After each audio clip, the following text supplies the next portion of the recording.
Business നേർവഴിക്ക് നടത്താൻ വ്യാപാരികൾക്ക് കൂടെയുണ്ട് ത്രിധിര.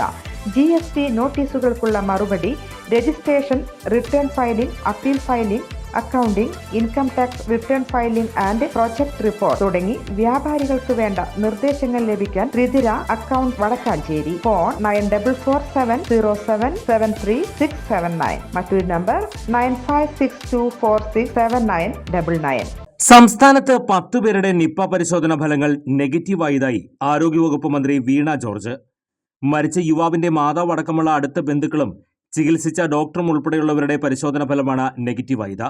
ഇതോടെ ആകെ 26 പേരുടെ പരിശോധന ഫലം നെഗറ്റീവായി. ഇന്ന് പുതിയതായി 11 പേരെ സമ്പർക്ക പട്ടികയിൽ ഉൾപ്പെടുത്തിയിട്ടുണ്ട്.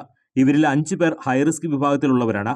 നിപ്പ സാഹചര്യത്തിൽ ആരോഗ്യമന്ത്രി വീണ ജോർജിന്റെ നേതൃത്വത്തിൽ അവലോകന യോഗം ചേർന്ന സ്ഥിതിഗതികൾ വിലയിരുത്തി.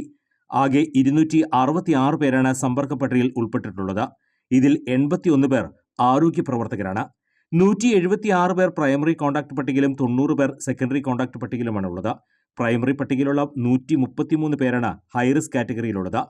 രോഗലക്ഷണവുമായി 2 പേർ ഇന്ന് മഞ്ചേരി മെഡിക്കൽ കോളേജ് ആശുപത്രിയിൽ അഡ്മിറ്റ് ആയിട്ടുണ്ട്. ഇവരടക്കം 6 പേർ മഞ്ചേരി മെഡിക്കൽ കോളേജ് ആശുപത്രിയിലും 21 പേർ പെരിന്തൽമണ്ണ EMS മെഡിക്കൽ കോളേജ് ആശുപത്രിയിലും അഡ്മിറ്റായി ചികിത്സ തുടരുന്നുണ്ട്. സമ്പർക്ക പട്ടികയിൽ ഉൾപ്പെട്ടവർക്ക് മികച്ച മാനസിക പിന്തുണയാണ് നൽകി വരുന്നതെന്ന് ആരോഗ്യവകുപ്പ് അറിയിച്ചു. ഇന്ന് 11 പേർ ഉൾപ്പെടെ 226 പേർക്ക് കോൾ സെന്റർ വഴി മാനസിക പിന്തുണ നൽകിയിട്ടുണ്ട്. News bureau, any time news. കൂടുതൽ വാർത്തകൾക്ക് ഞങ്ങളുടെ ചാനൽ സബ്സ്ക്രൈബ് ചെയ്യുക. ഫേസ്ബുക്ക് ഫോളോ അപ്പ് ചെയ്യുക. വാർത്തകൾ വേഗത്തിലറിയാൻ എനി ടൈം ന്യൂസ്.